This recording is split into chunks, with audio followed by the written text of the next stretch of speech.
14,000 North Korean troops have already fought in Russia. Roughly 6,000 of them died. Now, Ukraine says Moscow wants 30,000 more, and preparations in Voronezh have been underway since June. Russia is teaching North Korea how to wage modern war. Zelensky is warning every country within range of their missiles. The war can expand far beyond Europe.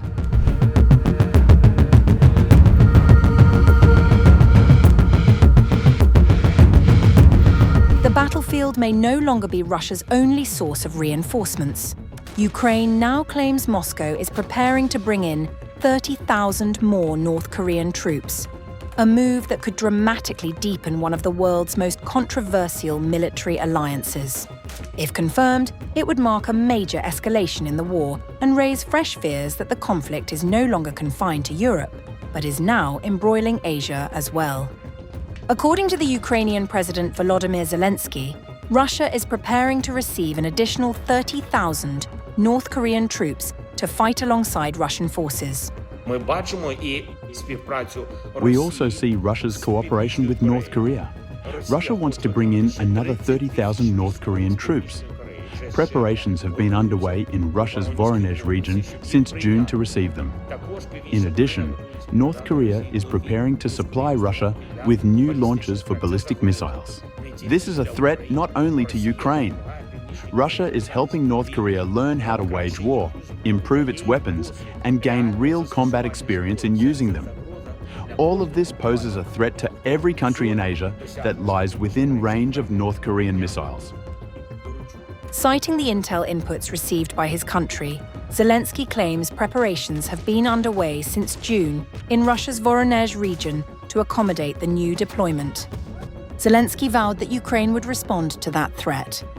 The latest claim comes after North Korea previously sent an estimated 14,000 soldiers to Russia's Kursk region under a mutual defense pact signed between Moscow and Pyongyang in 2024. Those troops were deployed to help Russian forces repel a major Ukrainian incursion into the border region.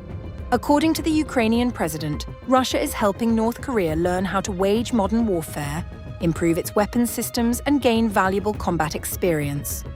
He warned that this poses a threat not only to Ukraine, but also to every country in Asia that lies within range of North Korean missiles. If confirmed, the deployment would mark a significant escalation in defense cooperation between Moscow and Pyongyang. Over the course of the 4-year conflict, Russian President Vladimir Putin has increasingly relied on North Korea for artillery shells, missiles, and military support. Political scientist Jong, a senior research fellow at the Korea Institute for National Unification, reacted to the claims saying, "This is quite a plausible claim. It would be a win-win deal for both countries." According to Jong, North Korea provides Russia with a steady supply of low-cost frontline troops at a time when Moscow's pool of willing recruits has steadily declined after more than 4 years of war. In return, Pyongyang receives financial support as well as access to Russian military technology and operational experience.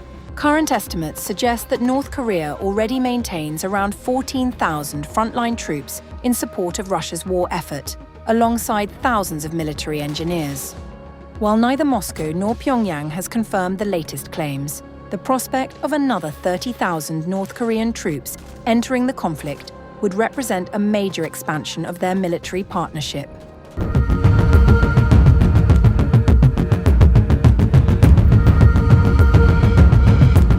Russia is rewriting the story of its war in Ukraine, and this time, North Korea is being written directly into the history books. For years, Moscow either denied or avoided discussing Pyongyang's military role in the conflict. But now, Russian schoolchildren are set to learn about North Korean soldiers fighting alongside Russian forces, as the Kremlin moves to update its official version of recent history. According to multiple Russian media reports, Russia's unified school history textbook will be revised to include the participation of North Korean troops in combat operations during the war against Ukraine.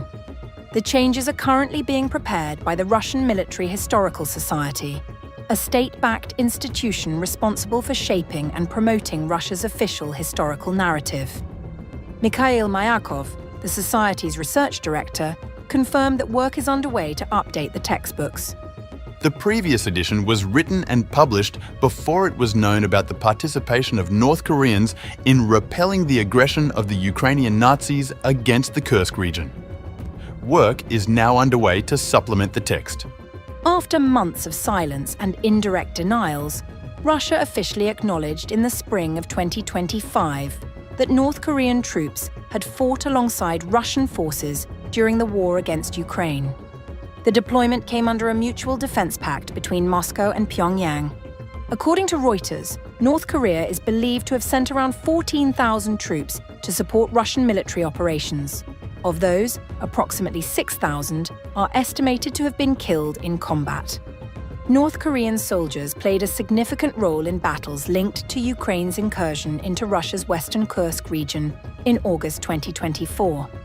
Ukrainian forces managed to seize and hold parts of the border area for several months before Russian troops regained control of the territory in early 2025. Reports later indicated that North Korean personnel also participated in clearing anti-tank and anti-personnel mines left behind after Ukrainian forces withdrew from parts of the region. The textbook revisions will not stop there. Myakov said Russia's military history textbooks for 10th and 11th grade students will also be expanded to include detailed information on the use of drones, new weapon systems, and battlefield tactics employed during what Moscow continues to call its special military operation in Ukraine. A smaller portion of that material is also expected to be incorporated into the broader unified history textbook used in schools across Russia. The revisions are particularly notable because one of the authors of Russia's official history textbook is Volodymyr Zelensky, a former culture minister, presidential aide, and chairman of the Russian Military Historical Society. Zelensky has long played a central role in shaping the Kremlin's interpretation of Russian history. Russian media have previously reported that upcoming editions of the textbook series will also include sections explaining what Moscow describes as the causes of the war in Ukraine, as well as material covering the meeting between the Russian and American presidents in Alaska in August 2025. Since Russia's full-scale invasion of Ukraine in 2022, North Korea has become one of Moscow's most important partners, supplying not only troops, but also artillery shells, rockets, and military equipment. In return, Russia has reportedly provided North Korea with financial assistance, food supplies, and military technology. Now, as the war continues to shape politics, diplomacy, and security, it is also beginning to shape the lessons taught in Russian classrooms, ensuring that future generations learn a version of the conflict that formally includes North Korea's role on the battlefield.